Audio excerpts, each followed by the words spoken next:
Bom, se a nossa entrevistada, a nossa convidada de hoje já estiver no ponto, vamos abrir a janela dela.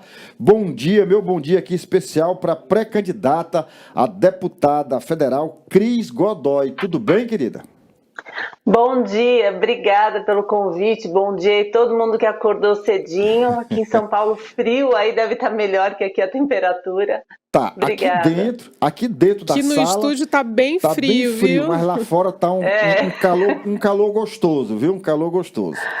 Bom, Cris, deve estar bem melhor que aqui. deixa eu fazer aqui uma pequena apresentação sua, né? A Cris, ela é psicóloga, ela tem envolvimento aí na militância junto aos conservadores, ela se afirma como uma conservadorista, como uma conservadora, ela tem participação aí em vários movimentos, ela é uma defensora intransigente da mulher, ela combate também a pedofilia. Infelizmente, a gente falou num caso agora há pouco aqui, não sei se você estava nos ouvindo, Sim. mas um caso envolvendo pedofilia, e a gente fica sempre muito triste com isso. Ela também ela defende a segurança pública, uma vez que ela é filha de policial, é defensora do direito de defesa do cidadão, e tem um trabalho de atendimento psicológico com policiais militares. Disse alguma bobagem? Não, todo o resumo da minha história está aí. Pois é, a primeira pergunta que eu sempre faço para os pré-candidatos aqui é por que você decidiu entrar para a política. Mas com um currículo desse não precisa nem essa pergunta, né? Você, na verdade, já faz a política do bem, agindo e trabalhando a serviço da comunidade. Mas, de qualquer forma, fica à vontade para falar um pouco sobre isso, sobre essa sua pré-campanha eleitoral. Isso é, na verdade, pré-campanha. Então, assim, a vida foi me conduzindo, né? Como filha de policial, sempre fui ensinada a ser patriota. Na minha casa sempre teve muito essa cultura cristã e essa cultura patriótica, onde o hino era sempre tocado em casa, como algo bonito. Minha mãe me explicava a letra do hino nacional. E isso tá na minha cultura desde sempre, né? Foi reproduzida na criação dos meus 3 filhos. A gente sempre teve aí uma cultura de mostrar a importância da pátria, a importância do respeito, a importância do amor ao próximo. E isso foi um caminho que, com a psicologia, foi sendo conduzido, porque policiais me procuravam por problemas psicológicos, às vezes por problemas de saúde. Eu sou especialista em atendimento a pacientes com câncer, então policiais que às vezes estavam com algum familiar numa situação difícil, às vezes me pediam ajuda para ir até o hospital. Sempre fiz isso de forma voluntária, quando eram casos mais extremos. Olha, Cris, eu estou com um familiar em estado grave no hospital, você pode ir lá conversar um pouco? Antigamente a gente não tinha o serviço de psicologia à disposição em todos os hospitais, hoje isso é mais comum. Então, fui me aproximando dos policiais dessa forma. Tenho vários familiares que são policiais, e aí as coisas vão caminhando, né? E a questão do abuso sempre foi um assunto frequente no meu consultório. Ou chegavam crianças aí onde existia alguma suspeita de abuso, ou mulheres que sofriam violência doméstica. E eu falo, a política, o olhar político, ele faz parte da vida de todos nós, né? E a vida foi afunilando onde causas extremamente necessárias, urgentes para uma atenção a mais, que é a violência contra a mulher, a pedofilia, e também o nosso desamparo jurídico aos nossos policiais, o nosso desamparo financeiro pelos salários defasados. Então isso foi convergindo aí numa necessidade de fazer algo mais, né? E uma vez eu recebi uma ligação do falecido aí, Major Olímpio, me falando justamente isso: Cris, a gente gostaria que você viesse para a política, porque você faz um trabalho muito interessante e a gente acredita que dentro da política você possa ajudar mais pessoas do que você já ajuda aí voluntariamente, ou enfim, dentro da sua profissão, né?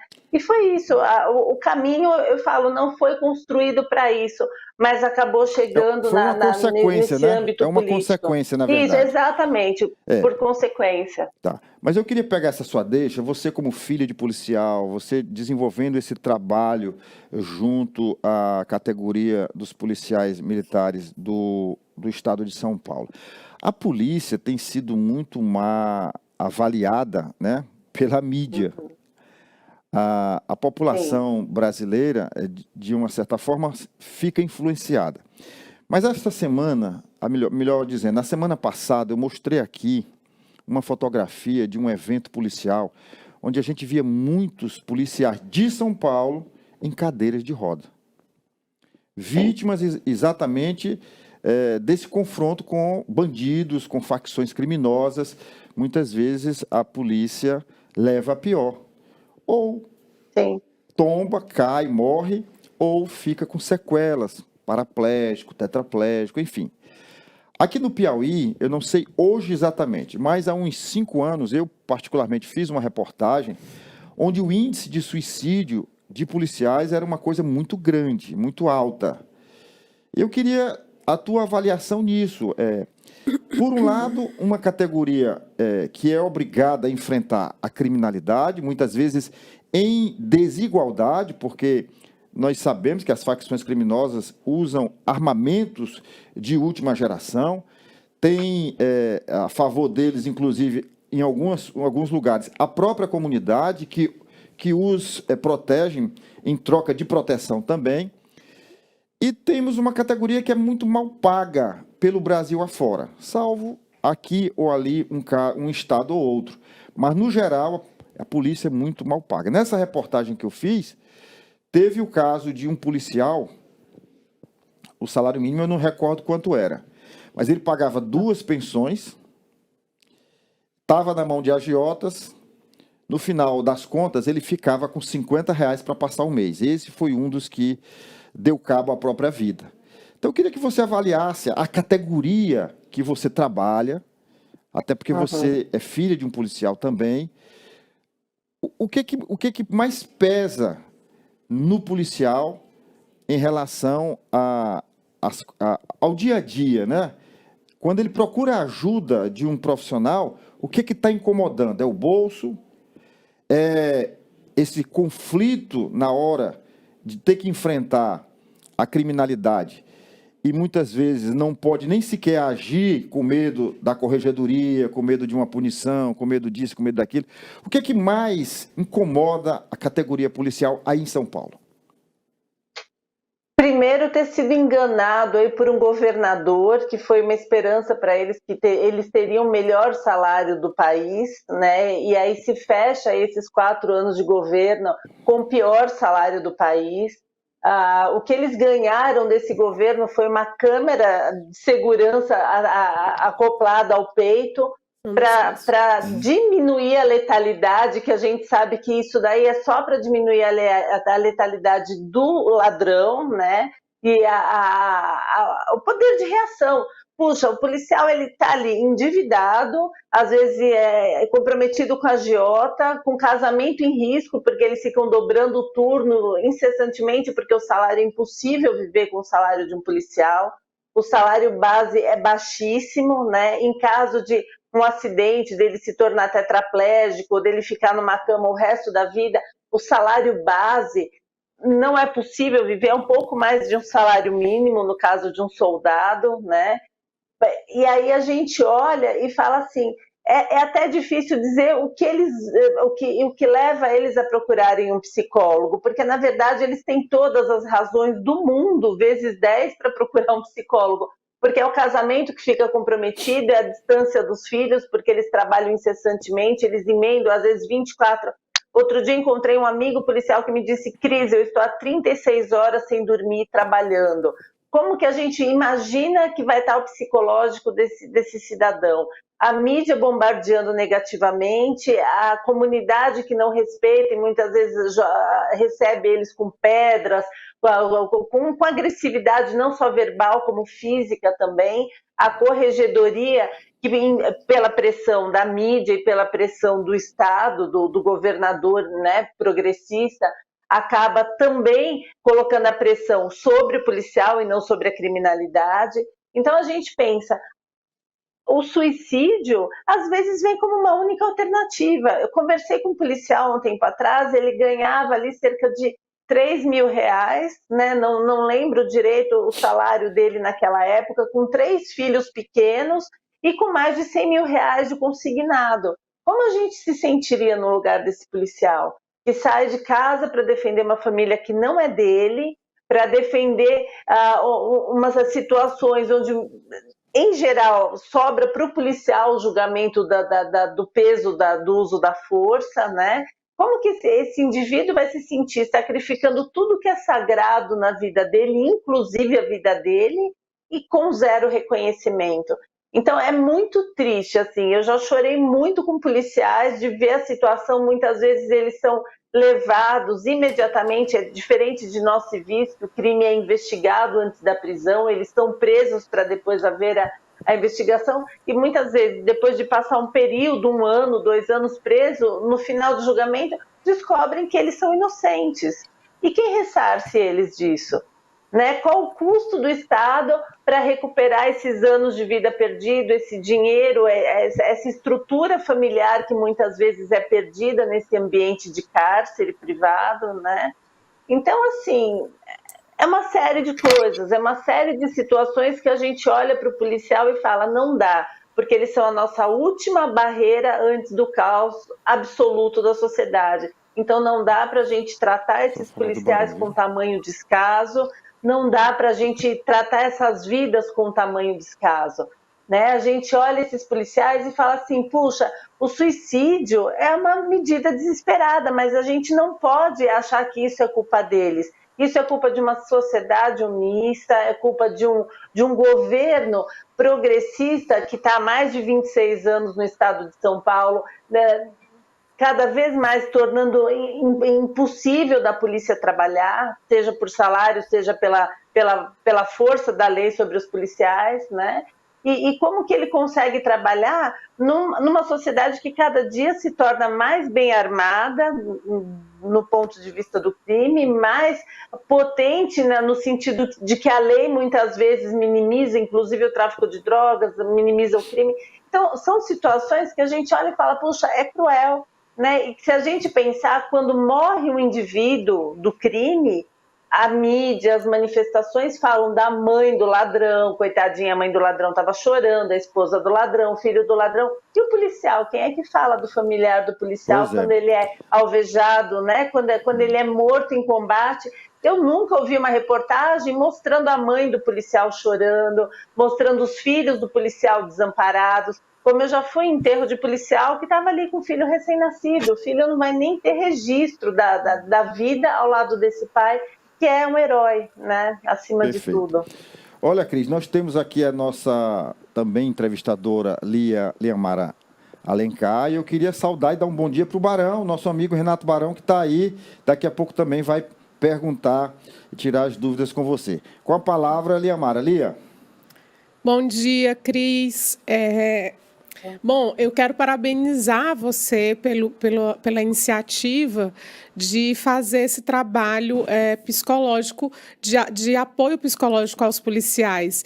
Recentemente, eu fiz um comentário aqui, a gente tem que dar notícias diárias, e praticamente 2 semanas seguidas, em uma semana a gente noticiou a morte de 2 policiais que foram ajudar um andarilho e acabaram sendo mortos. E logo em seguida, a gente noticiou 3 policiais, aliás, que foram abordar um cidadão e que acabou culminando na morte desse cidadão.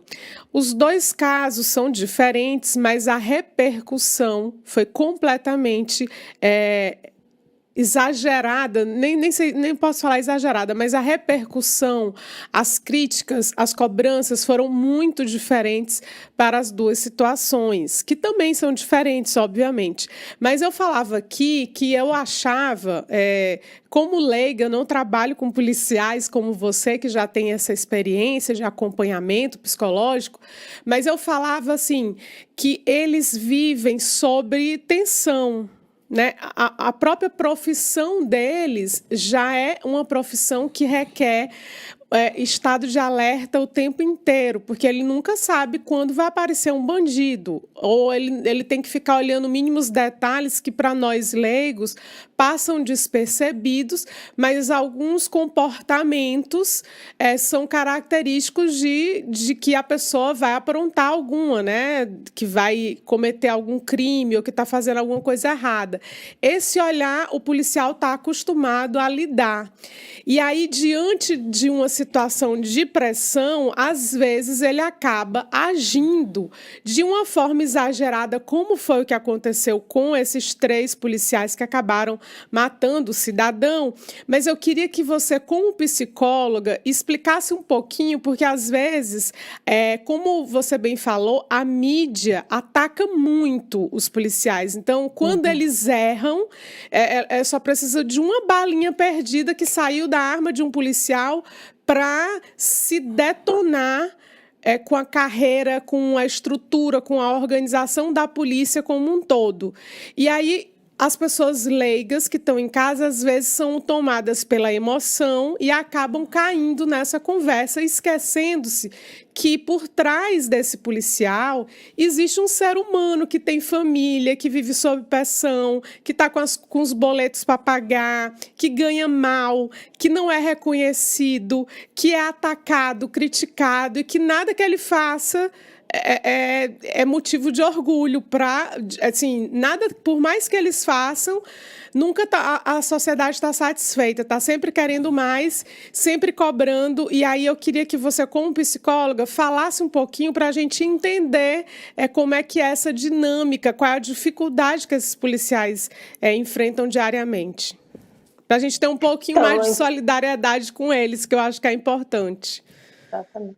Então, em primeiro lugar, parabéns pelo trabalho belíssimo de vocês. É muito difícil encontrar uma mídia, encontrar um jornal como o de vocês que permita se falar bem da direita, que se permita falar bem de um policial. Não é isso que a gente vê na maioria dos casos, né? Então, assim, a gente fala muito da síndrome de burnout em médicos, por exemplo. Puxa, o médico, por mais que trabalhe, ele lida com dificuldades, às vezes, de ter materiais, de ter estruturas de atendimento, e lida com a morte. Então, para o médico, o burnout é conhecido e é respeitado como uma doença, um adoecimento próprio da profissão. O policial, como um ser humano vai se sentir arriscando sua vida, lidando com tanta dificuldade e com a maioria dos resultados se voltando contra ele próprio? Então, o que eu sempre ensino para os meus filhos, que eu pratico e que eu sugiro que as pessoas façam, puxa, encontrou um policial na rua, dá um sorriso para ele, fala um bom dia. Se ele está em frente ao seu comércio, oferece se ele quer usar o banheiro, se ele quer tomar uma água, se ele está bem. É o ser humano que está ali, embora ele esteja ali fardado, esteja ali numa posição, né, em pé, atento a tudo que acontece, como você disse muito bem, é um ser humano que está ali, é um cara que tem dor nas costas como a gente, é uma pessoa que cansa, que precisa ir ao banheiro, que sente sede, né? Então, assim, a gente precisa entender, em primeiro lugar, que o policial é um ser humano.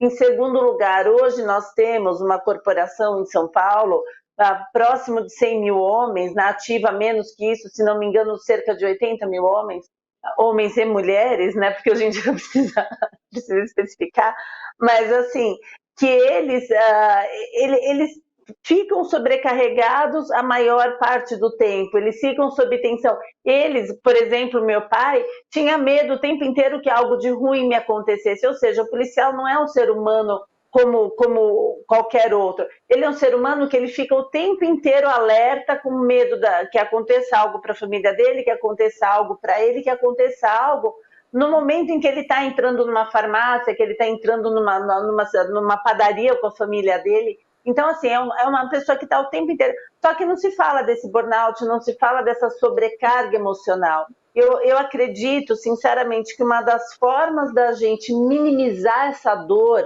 que o policial sente é a gente sendo solidário e tratando ele como um ser humano, mas é um ser humano que não é qualquer ser humano, porque se eu estiver sendo assaltada na rua, todo mundo vai sair correndo para se proteger da agressão de uma possível bala perdida, mas o policial ele corre para perto da situação e ele, sem me conhecer, ele vai entrar numa situação de combate, colocando a vida dele em risco, e se ele conseguir abater o ladrão, talvez ele também coloque a vida dele em risco, porque ali ele pode ser preso, ele vai ser julgado, ele pode perder a farda, como eles dizem, né? Então, assim, a chance de tudo dar errado para ele é muito grande. Quando eu falei de 80 mil homens, a gente ainda tem muitos policiais ali na corporação vocacionados, aquele menino que desde criança ele sonha em ser policial, ou ele é policial porque o pai é policial, porque o irmão é policial, mas ele é vocacionado, ele torna aquilo um sonho de vida para ele. E se a gente começar a tornar a vida do policial insuportável, quem é que vai entrar na polícia? Não é mais o vocacionado, porque ele não vai mais ter orgulho nenhum de ser policial. E daqui 10 anos, a gente vai ter uma série de pessoas que estão ali só por um salário. E isso não pode, porque é uma profissão, assim como a psicologia, assim como o jornalismo, assim como a medicina, que precisa ter paixão para conseguir sobreviver. É um Não é sacerdócio, fácil, né? no meu Literalmente é um caso. sacerdócio. É um sacerdócio, isso. Para um psicólogo, sentir a dor de uma pessoa que às vezes você acabou de acontecer, de conhecer, você ter empatia, você acordar no meio da madrugada, às vezes, para mediar uma crise de uma pessoa que está em surto.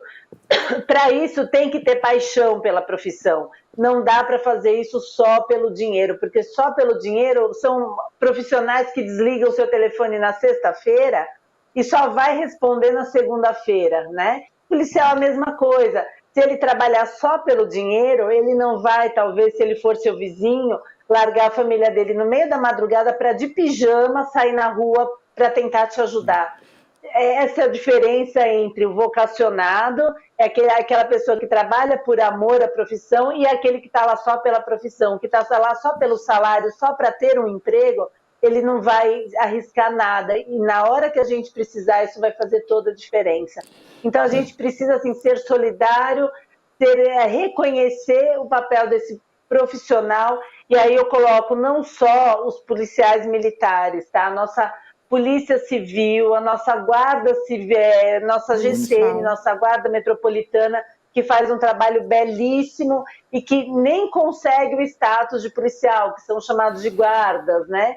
Mas que correm os mesmos riscos, que têm um preparo muito bom. Aqui na cidade de São Paulo, a Guarda Municipal tem um trabalho muito de ponta mesmo. Só que a gente precisa disso, a gente precisa de reconhecimento, precisa de profissionais e de cidadãos do bem que deem o devido suporte para que eles tolerem tanto sofrimento numa sociedade que foi trabalhada mentalmente para ser marxista, né? Para combater tudo que é de direita, tudo que é da família, tudo que é de Deus. Olha, e a gente não pode esquecer também que, assim como o jornalista, o policial, eles não se desligam da sua profissão. O jornalista, se estiver num restaurante jantando, acontecer um fato, ele vai para cima. O policial, a mesma coisa, né? Então, são profissões onde você não consegue desligar. É 24 horas por dia, o policial é policial, o jornalista é jornalista, enfim. Você falou bem no início com relação a que os policiais de São Paulo foram enganados. Eu me lembro que o Dória dizia que ia aumentar o salário, que ia valorizar o profissional, e no primeiro mês ele concedeu uma entrevista negando isso, dizendo que nunca tinha prometido, que nunca tinha falado nada, enfim. E, de fato, não valorizou, não cumpriu com aquela promessa de campanha. Mas eu queria passar a palavra agora para uma pessoa que vive aí pertinho de você e que sente na pele aí a ação da criminalidade e convive também com a polícia. É Renato Barão. Bom dia, meu rei. Bom dia, Douglas, Lia, amigos Café com Notícia, minha amiga Cris, combatente ativista de rua. Já tivemos embates contra a esquerda, mas eu vou abrir um pouquinho o leque, né? Isso tudo, na verdade, é uma engenharia social da esquerda para as pessoas deixarem de ser policial. Policial não tem hoje apoio tanto jurídico, né? Ou seja, não tem as leis, né? Porque o policial pega a pessoa de manhã só. Mas eu vou mudar um pouquinho o leque, mas também é um dos vários problemas hoje aqui em São Paulo, né? Graças à agenda engenharia social da esquerda, em que eu peço até convidar a assistir o livro, ler o livro Red Cocaine, que é uma forma de engenharia, drogar a sociedade inteira, e ela fez uma parceria dobradinha, que é com o Conselho de Psiquiatria, acho que é mundial, né? Que o antimanicomial não é indicado, né? E hoje temos Cracolândia pipocando, afinal, viciado não consome. Se não consome, não gera dinheiro no narcotráfico.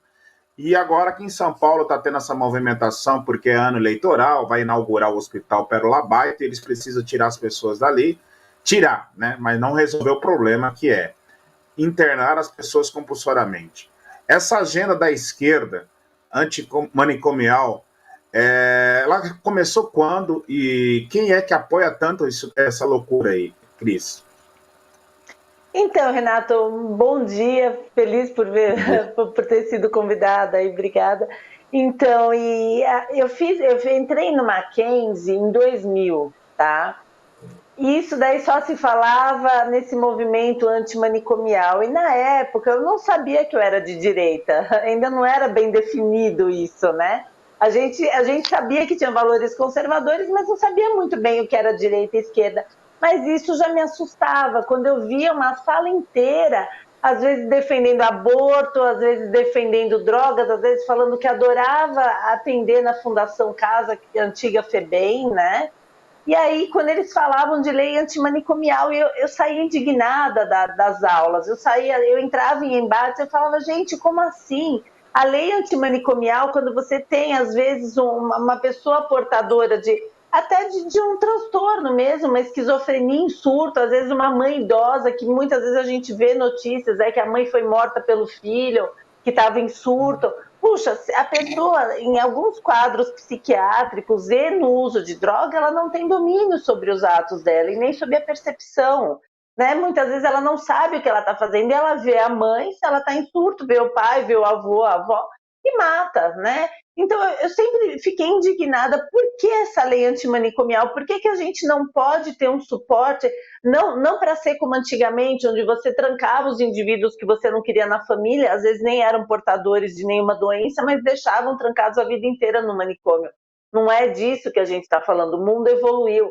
Mas situações como o Renato citou muito bem, da Cracolândia, que é desesperador, que eu já estive ali nos arredores algumas vezes, é desesperador aquilo, pessoal, é um genocídio. O estado que aquelas pessoas chegam, esses dias eu passei ali próximo, ali em frente à Princesa Isabel, para onde eles mudaram agora, tinha uma moça se debatendo no chão de um posto de gasolina e um homem tentando segurar ela para ela não se machucar muito. Uma moça que não devia ter 30 anos de idade. Então, assim, é absurdamente sofrido. Aí vem uma lei antimanicomial, como tudo na esquerda, com uma narrativa muito, muito fofa, né? Parecendo que estão fazendo isso para o bem, mas essa moça está feliz de estar ali se debatendo, convulsionando, se machucando inteira. Aqueles mais de 2.000 indivíduos que passam por dia na Cracolândia, eles estão felizes por estar ali? Alguém acha que eles têm a escolha de estar lá ou não? Né? Eu sempre dou exemplo para quem questiona isso para mim, eu falo, é difícil a gente resistir à vontade de tomar um café, é difícil a gente resistir à vontade de comer um chocolate, às vezes eu estou de dieta, vem a TPM e eu fico com vontade de comer um chocolate, já aconteceu de eu sair de casa para comprar um alpino desse tamanho para falar, pelo menos eu comi o chocolate. Aí eu convido vocês a pensarem, e o crack? E a cocaína? E a maconha? Alguém acha que eles têm a escolha, hoje eu vou fumar uma pedra de crack? Né? Hoje eu quero. Não, essas pessoas elas são conduzidas pelo cérebro porque elas já não têm controle absolutamente nenhum. Então elas matam, elas roubam, elas deixam de comer, elas acabam com 100% da higiene física delas, elas fazem o que precisar para conseguir a droga, ou seja, só um tratamento médico compulsório que pode dar alguma chance para esse indivíduo de se libertar disso. Mas a esquerda, né, a esquerda marxista, enfim, ela vem há anos desconstruindo isso e dizendo que o indivíduo tem o direito de escolher usar a droga. Gente, ninguém escolhe. Ninguém escolhe, você escolhe o primeiro uso da droga. A primeira vez que você vai usar uma droga, fumar uma maconha, mas para quem tem mais tendência a se viciar, o segundo uso você já não faz porque você quis, você faz porque seu cérebro pediu de novo. Né? E quem tem, a maioria de nós vai ter um caso de um dependente de álcool, um dependente de cigarro, um dependente de drogas na família, a gente sabe, a pessoa não tem escolha, ou seja, ela tem uma doença grave e ela precisa ser ajudada. A lei antimanicomial, para mim, é negligente, absurdamente, e minimiza algo que a gente sabe que não é para o bem de ninguém, além do traficante. Verdade. E eu queria que a senhora opinasse agora, porque esta semana passada nós fomos surpreendidos, até mostramos aqui no programa, o governador da Bahia, Rui Costa, se declarando num programa, num podcast, enaltecendo o crime organizado e o tráfico de drogas, quando ele reconhecia que o tráfico emprega muito, né? Que emprega jovens e que precisa ser repensado tudo isso. Agora eu vou usar aqui uma palavra que o Barão costuma utilizar. Isso tem método? Isso faz parte de uma orquestração da esquerda brasileira em defender tão ostensivamente hoje, não só a descriminalização da droga, mas, sobretudo, defendendo o traficante diretamente? Exatamente. A gente sabe que o caminho para o comunismo, teoricamente, não gera renda, né? Então, a gente sabe que todos os países comunistas, que já não são mais capitalistas, logo eles não visam lucro, entre aspas, eles precisam de uma fonte de renda. Aí a gente fala tráfico de órgãos, narcotráfico, e isso é a pavimentação de uma estrada, né, que caminha rápido para o comunismo. Ou seja, todo o discurso, toda a narrativa esquerdista, ela visa suavizar o dano da droga, o impacto da droga. E quando eu digo, quando um governador diz na televisão, puxa, a droga gera renda, gera mesmo. Um menino no tráfico, ele ganha em média R$300 dia. Qual de nós ganha R$300 dia aos 15, 16, aos 20 anos de idade? R$300 dia é um salário superior à maioria dos profissionais aqui de São Paulo, que estão, sei lá, nos seus primeiros 30 anos de idade, né? Então a gente olha e fala, é convidativo, e eles visam minimizar o dano, a gravidade disso, para que as famílias façam cada vez menos barreiras para que seus filhos entrem na droga. Ah, mas estão falando, mas na novela lá o traficante era querido por todo mundo, era um cara legal, tinha namorada, ele era bom com a família dele, né? Eu não preciso mais proteger meu filho do traficante, eu não preciso mais ficar brava quando meu filho vai vender droga. Então, essa fala orquestrada, e você usou muito bem essa palavra, ela visa desensibilizar uma reação. É quando o presidiário fala ali no vídeo dele que a mulher tem que deixar de ter vergonha de abortar.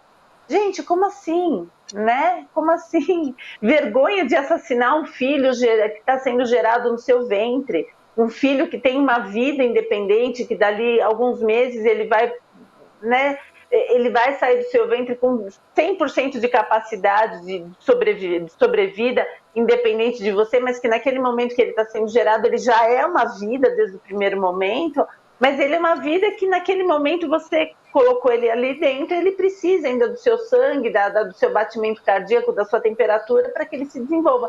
Mas já é uma vida independente. E aí ter vergonha ou não de assassinar um bebê no próprio ventre, né? É isso, é a pedofilia, quando a gente vê políticos querendo baixar a idade, porque assim, até os 14 anos é crime atividade sexual com qualquer indivíduo. Eles estão lutando para baixar para 12 e já estão lutando para baixar para 10 isso. Né? Ou seja, uma criança de 10 anos, meu Deus, tem capacidade de opinar se ela quer ou não ser aliciada por um adulto. né? Uma criança de 14 anos, que seja, ela tem, como vocês citaram no início, espero também de todo o meu coração que isso seja apurado e seja punido devidamente, se for comprovado, mas assim, um menino de 14 anos, ele tem a capacidade de se defender de um adulto de 40, de 50, que tem toda uma malícia, que tem todo o envolvimento e que dá um cartão de alimentação para a mãe, né? E faz com que a mãe alicie, ajude no aliciamento dessa criança. Então é isso. Ontem eu tive uma reunião com um policial especialista em pedofilia, a gente estava falando exatamente disso, que o menino é a maior vítima da pedofilia, porque pela vergonha ele não denuncia. A menina, por ser mais frágil, ela chora, ela fala, ela deprime, ela conta para a mãe, ela conta para a amiga, ela conta para a professora. O menino não, ele fica envergonhado de ter sido abusado. Então ele se cala, ele se fecha e ele pensa em se matar, ele começa a se automutilar, ele deprime, mas ele não pede ajuda, porque infelizmente, moralmente pesa mais. Como é que ele conta para o pai que alguém abusou dele, às vezes abusou dele várias vezes, né, por um longo período. Então, os pedófilos, eles estão entendendo que os meninos são mais suscetíveis e mais silenciosos do que as meninas. Exatamente. A segurança, então, parabéns a essa criança que teve a coragem, né, de ser um menino forte que conseguiu pedir ajuda, porque não é isso que a gente vê às vezes até a família. Eu soube de um caso, o menino foi estuprado dentro do metrô, tá? E a família e o menino optaram, o menino optou não, porque uma criança não tem que optar sobre isso, mas a mãe silenciou, porque falou, depois todo mundo ia ficar sabendo, e aí, né, fica aquele pedido encarecido. Se souberem de alguém que foi abusado, pessoal, é muito importante, a Polícia Civil faz um trabalho lindo em relação a isso. Peçam ajuda, façam o coquetel preventivo, procurem uma unidade de saúde, aliás, procurem uma delegacia, imediatamente vão ao protocolo todo completo de BO, de proteção aí a possíveis doenças, mas não silenciem, porque, como vocês, né, vocês sabem, é o silêncio que perpetua qualquer tipo de crime.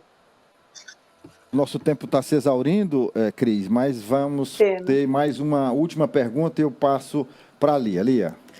Cris, a gente já falou sobre várias pautas policiais, abusos, violência. Você, como mulher, e eu vi que aqui uma das pautas é também o combate à violência doméstica, a violência contra a mulher.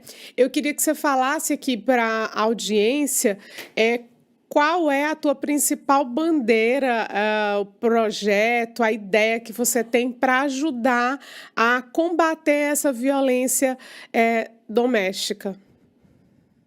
Lia, a esquerda, mais uma vez, colocou a mulher num papel de vítima. Hoje se fala de feminicídio, de violência contra a mulher, mas eu acredito que ela é vítima, sim, mas o papel de vítima é muito estático. Se eu sou vítima, eu já não tenho o que fazer, eu já sou vítima, né? Uhum. E a minha ideia é fazer o caminho oposto, é colocar a mulher num papel de protagonista da vida dela, onde ela possa reagir moralmente, intelectualmente, profissionalmente, ela possa sair pedindo ajuda, porque o que eu percebi que à medida que o movimento feminista, essa vitimização da mulher está tomando cada vez mais forma, eu estou vendo cada vez mais mulheres sendo vítimas. Então, o que a gente precisa é ajudar essas mulheres a se ajudarem também, a conseguir se libertar desses maridos violentos, desses parceiros violentos, mas que elas possam estar capacitadas a entrar no mercado de trabalho se ainda não estão,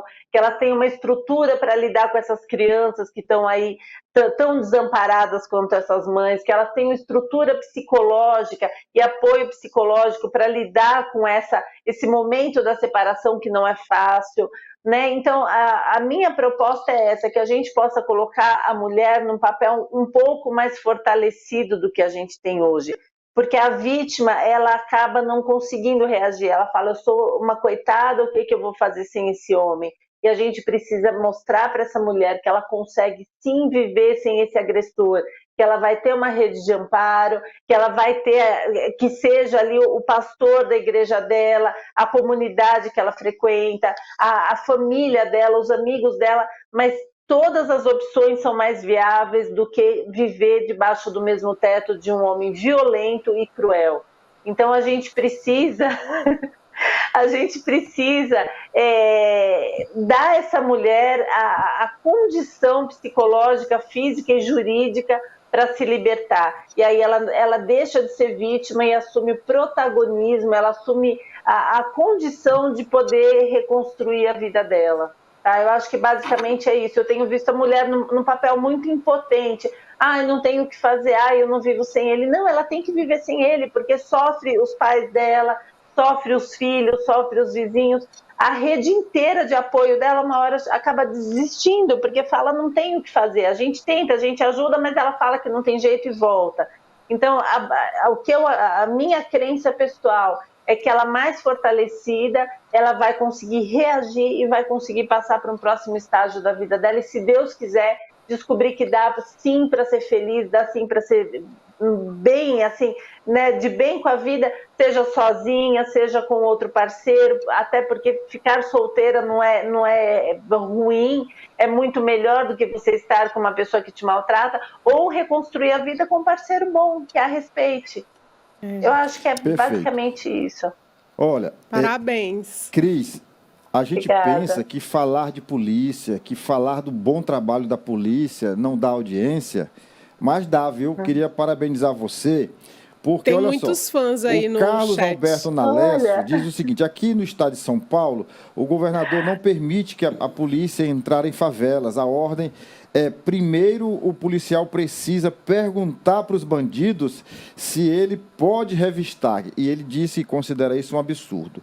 O Ronaldo Célio diz: bom dia, doutora. A PM precisa de muito reconhecimento, em muitos sentidos. Está no caminho certo. Segurança, saúde, educação são os principais pilares da sociedade. Parabéns. O César Belmonte: sou neto de policial que atuou nas décadas de 80, 70 e 80. A Cris entende muito desta realidade. A Márcia Souza diz que Cris Godoy, minha pré-candidata. A Rosângela de Lúcio, bom dia, que está havendo uma inversão de valores, policial tem que ser valorizado. Enfim, você está sendo reconhecida aqui do nosso chat. Parabéns e sucesso aí na sua pré-campanha e, sobretudo, na sua campanha eleitoral. Obrigado. Obrigada, pessoal. Muito obrigada. É isso, é segurança da família, segurança da sociedade como um todo. Quando me falam, Cris, o que é que você defende? Eu falo a segurança. Né, da família, da liberdade religiosa. Que já é uma bandeira bem ampla. Exatamente. As pessoas falam, mas você não vai defender a saúde? Eu falo, não, eu vou defender a segurança do indivíduo. Isso inclui a saúde também. Né? Claro. Obrigada, pessoal, e parabéns. Nossa, adorei. Bom dia. Obrigada, viu? Venha mais vezes.